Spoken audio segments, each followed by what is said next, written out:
الحمدللہ والصلاة والسلام علی رسول اللہ وعلی آلہ وصحبہ اجمعین، اما بعد، اعوذ باللہ من الشیطان الرجیم، بسم اللہ الرحمن الرحیم۔ السلام علیکم ورحمۃ اللہ وبرکاتہ۔ اللہ سبحانہ و تعالیٰ کی سلامتی، رحمت اور برکت آپ سب پر ہو۔ اب ہم تذکرہ کریں گے ہندو دھرم اور ارکان ایمان میں رکن نمبر 2 میں کیا یکسانیت ہے۔ رکن نمبر 2 ہے فرشتے۔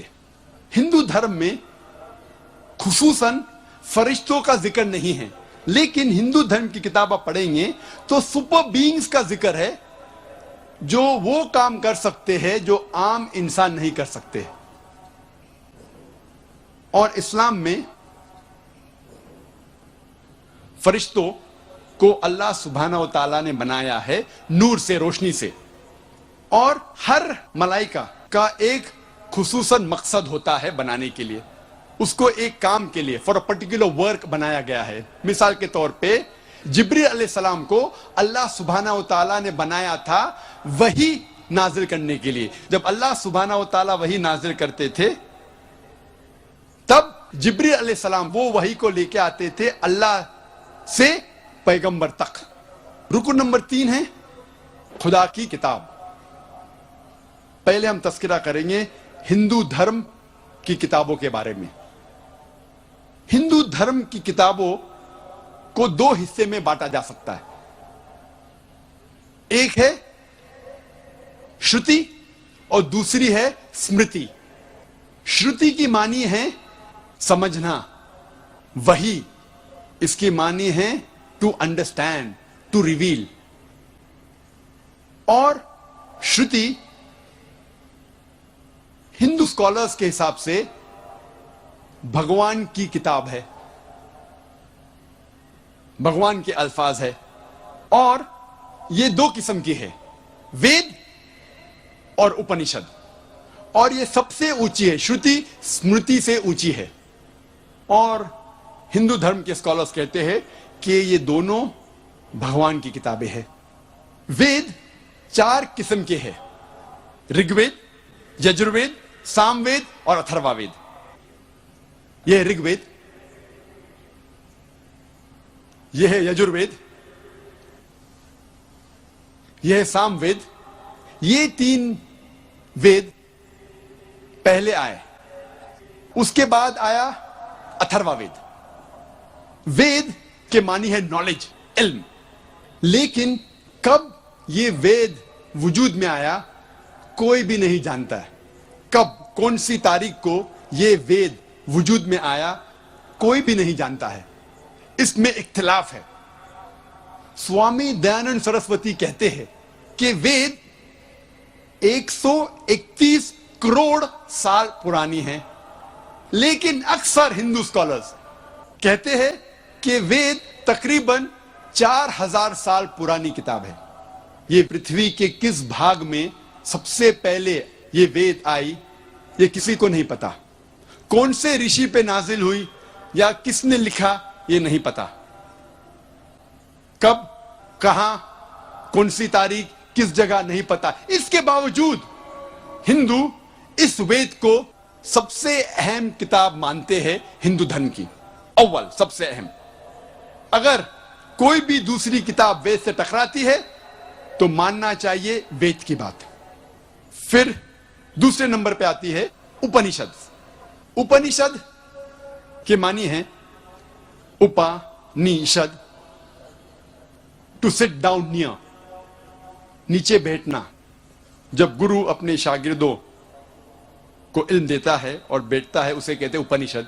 اپنشد کی معنی بھی ہے علم جو اندھکار کو دور کرتا ہے۔ اپنشد 200 سے زیادہ ہے، لیکن بھارتی تہذیب کہتی ہے کہ 108 اپنشد ہے، اور اہم اپنشد ہے 10، کوئی کہتا ہے 18۔ یہ جو ہے پرنسپل اپنشد شری رادھا کرشن نے لکھی تھی، یہ کہتے ہیں 18 اہم اپنشد ہے۔ اپنشد کے معنی ملتی جلتی ویدانتا سے۔